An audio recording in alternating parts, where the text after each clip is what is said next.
Alors bonjour à tous, c'est Parisien TV. Alors pour tous ceux qui apprennent le coréen, il y a une chose qu'on déteste tous. Vous m'avez demandé d'en faire un cours et c'était obligé que je sorte cette vidéo. Est-ce que vous êtes prêts pour un cours sur les particules?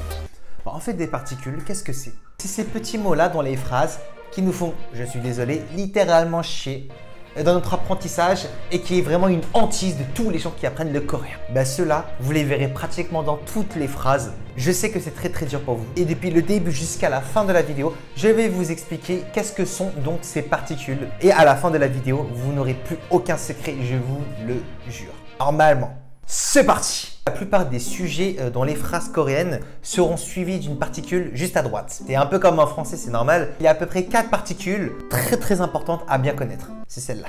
On va tout de suite commencer par le premier, c'est le ka. Alors déjà, il va falloir bien le prononcer. Ka, ka. Pour moi, le ka, c'est un peu comme c'est qui.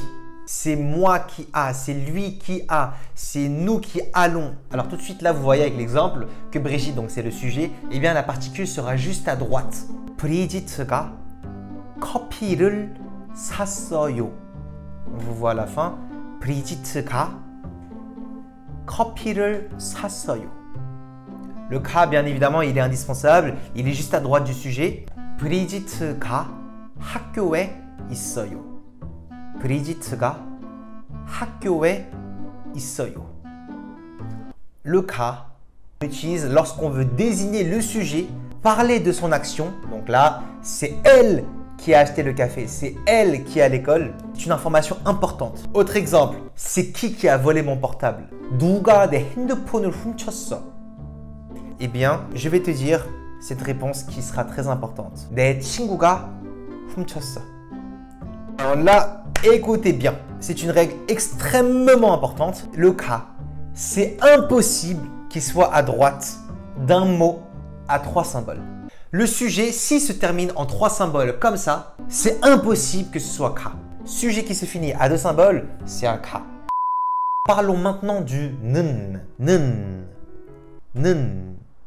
Alors, ça sera très souvent, encore une fois de plus, à droite du sujet. Et le 는, il est vraiment là pour parler de la situation du sujet, de la position géographique du sujet, de son identité et même de le comparer avec un cas ou avec quelque chose. Je m'explique. 제 친구는 한국 사람이에요. 제 친구는 한국 사람이에요. Donc là, c'est une présentation, c'est une description. Mais ce n'est pas juste lorsque le sujet est un humain, même quand c'est un objet. 담배는 몸에 안 좋아요. 담배는 몸에 안 좋아요. Là, on parle de son identité. On parle du fait que la cigarette n'est pas bonne pour la santé. D'accord? Le 는, c'est pour décrire quelque chose, c'est pour parler d'une identité et également comparer. D'accord? Et exactement comme le ka, le 는 ne pourra jamais être derrière un mot à 3 symboles. C'est pas possible. Le 는, c'est uniquement pour des mots à 2 symboles comme pour le ka. 프랑스는 더워요. 프랑스는 더워요. On décrit la chaleur en France. 이 슈퍼는 돈을 많이 벌어요. 이 슈퍼는 돈을 많이 벌어요.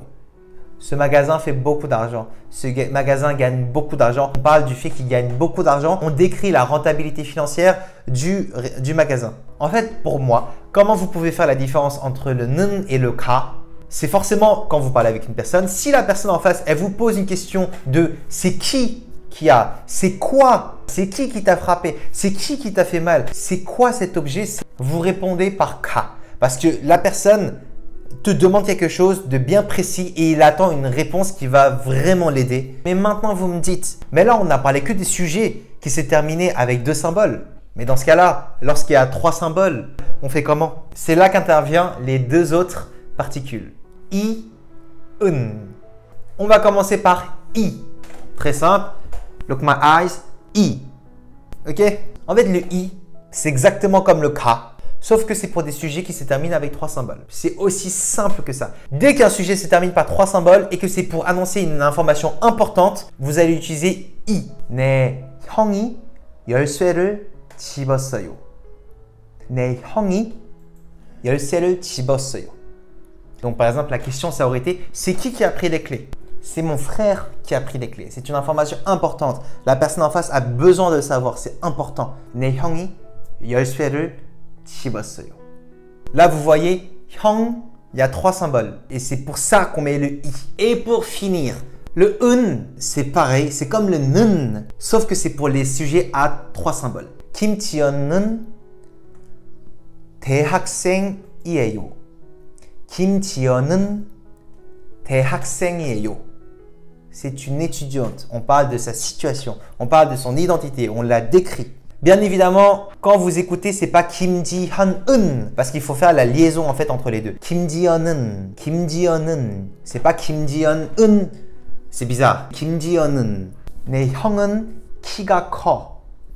내 형은 키가 커. On fait encore une fois plus la liaison et on décrit le grand frère. Le grand frère est grand. Pour parler de l'action d'un sujet, pour annoncer une nouvelle importante, c'est qui? C'est tatata qui a. On utilise la particule ka, i. Et lorsque maintenant on parle d'une situation, d'une position géographique, on décrit quelqu'un, on la compare à quelqu'un, ça sera 은, 는. Et dernière petite chose, c'est en français, vous savez que dans la majorité des phrases, il y a souvent des mots qui relient deux choses. Par exemple, avec, et en coréen, c'est pareil. Le wa ne s'utilise qu'après une voyelle, alors que le kwa ne s'utilise qu'après les consonnes. D'ailleurs, si vous ne connaissez pas trop les voyelles et les consonnes coréennes, je vais vous mettre tout de suite un lien en description, une vidéo où j'en avais parlé pendant peut-être 10-15 minutes. Alors bref, lorsqu'il y a une voyelle et qu'on veut relier les deux choses, ça donne wa. 저는 친구와 놀고 있어요. On parle de ce que je fais, donc c'est 는, 저는 친구와 놀고 있어요. 저는 신발과 바지를 샀어요. 저는 신발과 바지를 샀어요. On va utiliser le mot quoi puisque c'est une consonne, d'accord? Quoi et wa, ça veut pratiquement dire la même chose. C'est la même chose en fait. Je vous remercie beaucoup pour avoir porté autant d'intérêt sur ces cours de coréen. Ne vous inquiétez pas, ce n'est pas le dernier cours, mais on arrive à peu près à la fin de cette série. Et bien évidemment, je vous en referai d'autres, éventuellement sur Instagram en live et même sur YouTube plus tard. En tout cas, n'hésitez pas à partager cette vidéo autour de vous, autour de gens qui veulent apprendre le coréen, très important. On se retrouve à très bientôt dans une prochaine vidéo. Tchuss!